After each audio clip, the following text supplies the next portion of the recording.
let's move on to the jargon so we can come back to questions and I can show you some incredible toys today. So we do the jargon of the day, and this is so we can take on one word, one phrase, one acronym and figure out what in the hey nani nani are the experts talking about and what does this actually have to do with us. I'm a big fan of taking words and looking them up in the dictionary to see what they actually mean. Now, when we do this jargon of the day, we take the word, the phrase, the acronym, and we find an expert definition, usually online, and then we give that to you, and then often we poke fun at it because, everybody has to start somewhere, and that's about the only place we can start with some of these terms because they're so convoluted, right? Then we give you a working definition, and I try to give you like a experiential story to go with it so that it makes some amount of sense. But you got to cut yourself some slack. If you don't get it the first time, don't beat yourself up. That was most of us. But we go back through these terms and we have a whole playlist on our YouTube channel that's just jargon. And you can go back and watch it. And what you'll see is that over time, when you start to experience some of these things, you go, oh, that's that thing. Well, now I understand what she was talking about, or I understand what that expert was talking about. You know what? That's actually pretty important to me. I'm glad I know what that thing is. And hopefully, the whole reason why we do this is to save you eventually time, money, and energy, because the jargon does help get things done when you understand it. But if you don't understand it, it's, somebody might as well be speaking a foreign language. All right. So today's jargon term, and Traven informed me this morning that we've never, in 10 years we've been on the air, we have never done this term before, which is cuckoo. Just cuckoo that we haven't done this because it's everything. So take a look at today's jargon term is self-regulation. And honestly, this is a big part of the big picture. So let's take a look at what our actual definition for self-regulation is. And I believe that this is coming to us from the AP Dictionary of Psychology. It's not the worst definition.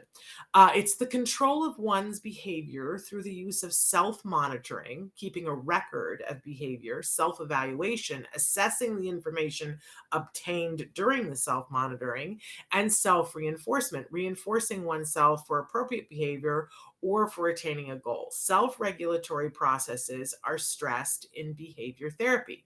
Now, take a look at all that. Is that what you would have thought self-regulation was? Because it's not. I was surprised by this. I was surprised by the fact that there are like all these different dimensions to self-regulation that I hadn't thought about. And often when we think about self-regulation, I, as a former teacher, think about a kid's ability to keep it together and stay in the task, right? But I don't think as a teacher, I ever thought about all these different steps to it. Now, as a parent of an individual who was diagnosed on the spectrum, I had to go through all of these things with him as a learning thing. But even today, as I was looking back through it, I was like, this is something we all need to work on, right? And I was able to see part of where I personally fall apart with self-regulation. So I found this very edifying this morning. Let's take a look at what our working definition is, though, and see if we can't take this down a notch. So self-regulation is noticing what you're feeling and wanting, understanding what you are feeling and wanting, and having the ability and tools to change what you're feeling and successfully setting goals to get what you want. And it's additionally being able to reward yourself for the appropriate behavior. And I didn't realize that I'd sent the rest of that. Those were my notes, Traven, but I'm kind of glad that you put them there because so the first part in the real definition was self-monitoring. So that's your ability to be able to look at yourself and go, what am I feeling right now? The other day, I was a mess. Like I was just a total mess. And I had to stop and ask myself, what is my problem? And I was like, you haven't had enough sleep, woman. You're tired. You should go to bed. It was like 2:00 in the morning and I had not gone to bed. But if we don't stop for a second and say, what's going on? How am I feeling? Checking in with ourselves and going, am I stressed? Because we notice when we're at an 11, right? But if we had the ability to notice when we're at a 4, could we head the 11 off at the pass? This is what we want to teach ourselves. And then ultimately, it's what we want to be able to teach the individuals that we love on the spectrum. But you know what? You can't give away something you don't have yourself, right? So being able to self-monitor ourselves, being able to, check where am I at? And how, and the recording of, so, if I stay up late, how do I end up feeling 2 days later? Right? Being able to recognize, oh, you know what? When I eat this, when I do this, when I am this way, when I allow myself to work too much, I fill in the blank, fall apart, get cranky, get hangry, what, and could I make a different choice?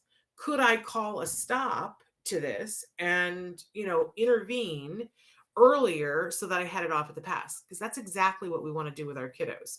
So I love this self-instruction, which is the self-talk. We talked about this the other day. I was saying about how the waiter that I worked with, that he would talk to himself out loud when he was waiting tables and go, Robbie, go. And I still do that when I'm having to do things. Like, how do we talk to ourselves? And is it positive self-talk or is it negative? What I loved about Robbie's thing, and the reason why I adopted it, was because go, Robbie, go was positive. It was like, you can do it, Robbie, right? Instead of saying, you're a piece of, you know what? You can't do this. Why did you think you could do this? You never should have done this, right? Because that's not helpful, right? So what our self-talk, and what are we teaching the people that we love to do for self-talk? But then I never thought about this before, but self-regulation is about goal setting. If I'm truly, look at the one on top, if I'm truly figuring out how do I feel and what do I want, if I decide that I want something, then I can set a goal to get it. Now we get into executive functions here, right? The rest of it, the top part of it is cognition.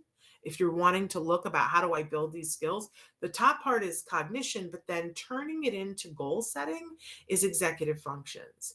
And then here's the keys to the kingdom, kids. We talk about this all the time, reinforcement. Are we taking the time once we do something and accomplish something to give ourselves some self-reinforcement? And I'm going to raise my hand and go, nope, I forget. And you know what I do as a result of not having self-reinforcement for myself? I find something in the immediacy that isn't really good for me. Like, it becomes, well, I get to eat this because I don't have something better planned. It's forcing, sure. But is it what I really want? Because then I got to beat myself up at. We shouldn't be beating ourselves up over reinforcement. Yeah. So a pretty incredible list of self-regulation. And what I feel like is that reading that forced me, because when I was younger, when my son was younger, what I really wanted was for him to be able to self-regulate himself. So we taught all of this to him. Guess who self-regulates like a champ? My son. Guess who is not as good? Moi. But looking at that list, I can see where I fall apart. That I don't stop enough to check in. And that my goal setting falls off because of that. And I don't do the self-reinforcement the way that I should, the way that it would really reinforce the behavior. Because remember, it's not reinforcing unless it makes the behavior happen more often. And if I eat something instead of doing something that's actually reinforcing, then it doesn't make me want to do the behavior more. So self-regulation, a really important skill. But if we're wanting someone that we love to be better at self-regulation, start with ourselves. I think that is key, and I'm going to work on that today.